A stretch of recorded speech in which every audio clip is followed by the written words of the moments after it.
1220 KHTS, hometown.station.com. This is the Home 411 show with Randall Winter Construction. And I failed. It's NV Landscape, not landscaping. So if you're searching for it online, make sure you search NV Landscape.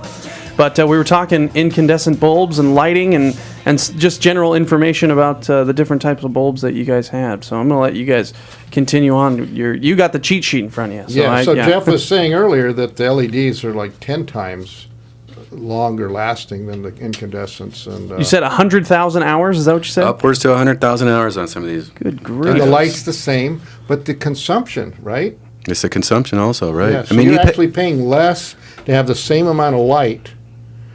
How much less?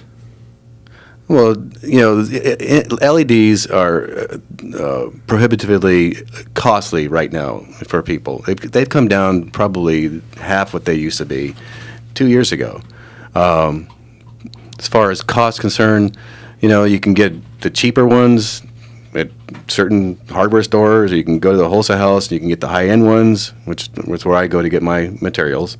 I hope that answers the question, but as far as what you had to ask? Well, no, I was talking more specifically because the initial cost seems to be overweighed by the fact that it's going to last so long. The life is great. Mm-hmm. But what about the energy savings in particular?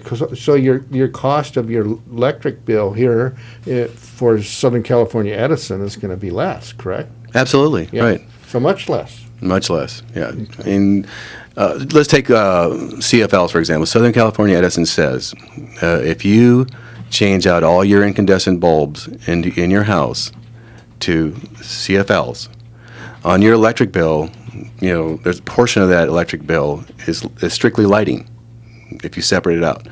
It's a 75% savings on your electric bill if you change out from incandescent to CFLs or LEDs. LEDs can actually probably be a little bit more energy efficient than CFLs.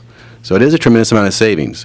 I did a job years ago. I changed out a commercial building in Pasadena years ago. We had 500 drop-in fluorescent fixtures, and they wanted to upgrade to the T8s that were fairly new in the market then. And electronic ballast. Exactly, electronic ballast. So I had a gal from Sylvania. She did a proposal. She engineered a proposal and what the cost would be to change out those existing. What they were the old T12 fixtures, which are being eliminated off the market as we speak.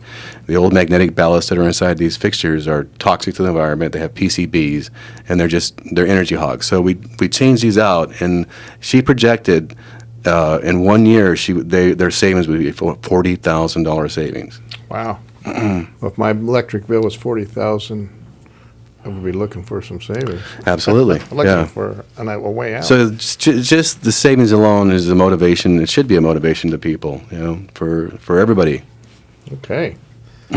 All righty. And then, so you would recommend somebody go at least from an incandescent to a fluorescent, if not. At least, yeah. Now, they do have the screw-in. I changed all mine, the ones I had, to the screw-in type. So unless you're actually doing construction and you need to get a permit, tell us about the different types of fixtures on the LED versus the compact fluorescents versus the screw-in type bulbs. Because when you get a permit to do a kitchen or bathroom remodel, they want them to be energy efficient, so they're going to require us to change the whole can. The whole can. You've got to put a bipin on a fluorescent. They won't allow you to have a screw-in fluorescent. This is Title 24 we're talking about. Mm-hmm. Also the same with the LEDs. They won't allow you to install a LED that you can screw into the socket, because their theory is that you can unscrew it and put an incandescent back in there. So that would be crazy, because you're going to be spending more money for the incandescent unless you have some affinity with the Thomas Edison.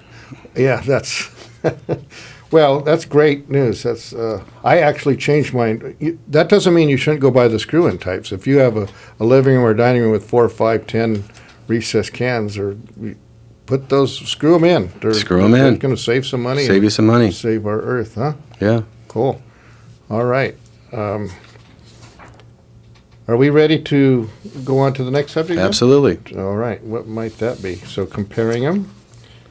What are some of the decisions a homeowner would make with regard to the cost of making those changes? I know that drywall's impacting, there's gonna be some drywall and painting if we change out those cans, right? You can, Yeah. or can you change the cans out? I think you did on the kitchen we're doing right now. Yeah. We left the same Halo H7, Right. And we just changed out the can, the interior part of the can. This was in the kitchen. yeah. We just changed out the interior part of the can, so it would just accept strictly a LED diode type of. So she lamp. can't go back, put the regular bulb in. She can't do but that. She loves those. Yeah. That's why she wanted us to do the family room and Yeah. the hallway. Oh yeah, she was really enjoying those lights the other day. So, good. So we don't have to really change them out. Now, in the earlier kitchen you did, over there in Canyon Country, did you actually go up and change the pots out too, or did you just change the LED from the inside? I did the same thing. I just took out the can, the existing interior can, because they're all the same. They're all designed the same, the can.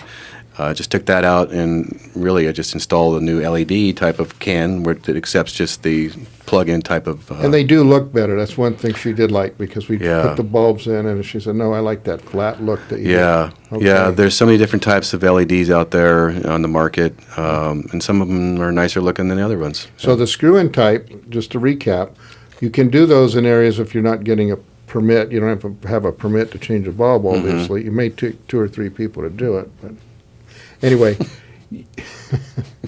you can put those in, but if you're getting a permit to remodel a kitchen or bath, then we have to actually change it so the pins are not Absolutely. accepting the screw-in type. That's correct. But it's not impossible. We can do it with the existing recess cans. that are in there. Absolutely. You can go in Okay. there. You can do it yourself. Well, I wouldn't recommend changing them out myself. For those of you that are listening, if you're just doing the screw-in, yeah, do it. But Right. if you don't like standing on a ladder and you don't like electricity, but for sure, make sure the power's off. Thanks. Really appreciate all your input, Jeff. You're welcome. So Jeff, before we go to break, how do people get into contact with you if they're looking to? Yeah, because we just scratched the surface here of some of the lighting questions. How do people get in touch with you if they need to get a hold of you? Well, 661-268-0198 is our number. You can also catch us on our webpage at softleyelectric.com, and that's 2 ways you can get a hold of us. And Softly is SAUFLEY electric.com. That is right? correct. And there it is. Okay, we're going to go to break. More Home 411 after this on AM 1220 KHTS.